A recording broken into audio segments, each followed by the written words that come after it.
हम DHA जो defence Multan है उसमें ट्री के ऊपर है।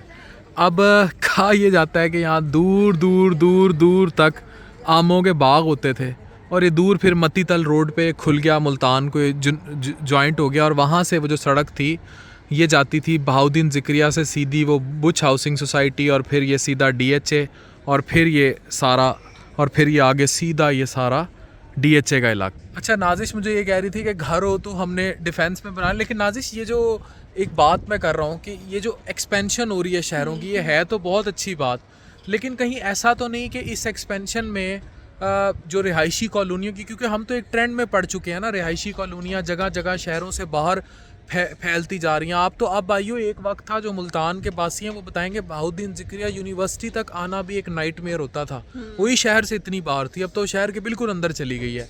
तो ये आबादी बढ़ रही है, एक्सपेंशन बढ़ रही है, लेकिन कहीं हम अपना माहौल तो नहीं खो रहे। अफान, मेरे ख्याल से अब देखिए वो बात ही वही शुरू होगी जब आपने आबादी बढ़ने की बात की। अब आबादी को अकोमोडेट भी तो करना है। अब कहाँ अकोमोडेट के लिए एक्सपेंशन भी होगी, नो डाउट, लेकिन हाँ अपना सरमाया, उन चीज़ों की जो चीज़ें होती है वो ख्याल रखना चाहिए। लेकिन उतने कोलैटरल दरख्त भी लगे हैं, बिल्कुल, जितने आमों के बाग कटे हैं कहीं और उतने कोलैटरल ग्रीनरी और उस सब की तो अपनी अपनी एक अहमियत है, और वो चीज़ों को हमें प्रिजर्व करना भी हमारा फ़र्ज़ है। इंसानों के लिए हम इन जानदारों को तो नहीं कर सकते ना, वो चीज़ें देखनी चाहिए।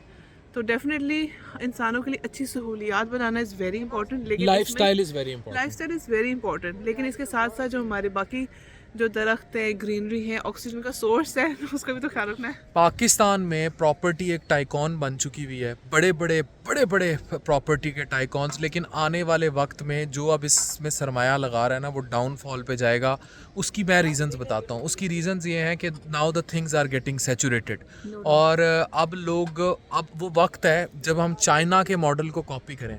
हम लोग एक्सपेंड कर रहे हैं नाजिश ज़मीनी तौर पर। याद रखें, जो थिकली पॉपुलेटेड मुल्क होते हैं उन्होंने चाइना से सीखना है। मैं जब तियानजिन गया था, बीजिंग गया था, high sky rise building, sky scrapers थे जैसे टोक्यो जापान में है, और वहाँ थोड़ी सी जगह की कीमत सबसे महंगा है टोक्यो जापान।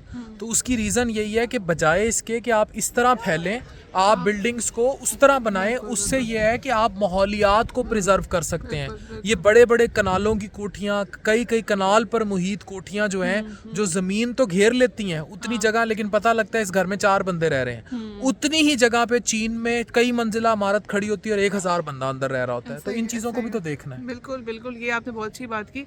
एक्सपेंशन ऐसे की बजाय ऐसे की तरफ करें तो इसका बहुत फ़ायदा होना है हर तरह से, हर एस्पेक्ट में। उसी में अंदर मॉल कवर हो जाएगा, उसी में अंदर ग्रोसरी कवर हो जाएगी, उसी में बच्चों का स्कूल भी कवर हो और सकता है, हर उसके अंदर जिम हो, स्विमिंग पूल हो, स्पोर्ट्स एक्टिविटी हो, स्कूल हो, मसाजिद हो, लेकिन यूं फैलने, ज़मीनी फैलने की बजाय स्काई राइज बिल्डिंग्स की तरफ फैलें। उससे जो ज़मीन की अभी नहीं हमें एहसास हो रहा, अभी नहीं एहसास हो रहा, लेकिन आने वाले 25-30 सालों में हम फिर चाइना से सीखेंगे, फिर हम उस फ्लैट मॉडल पे आएंगे या उन बिल्डिंग्स की तरफ आएंगे, फिर हम ये कोठी कल्चर छोड़ देंगे।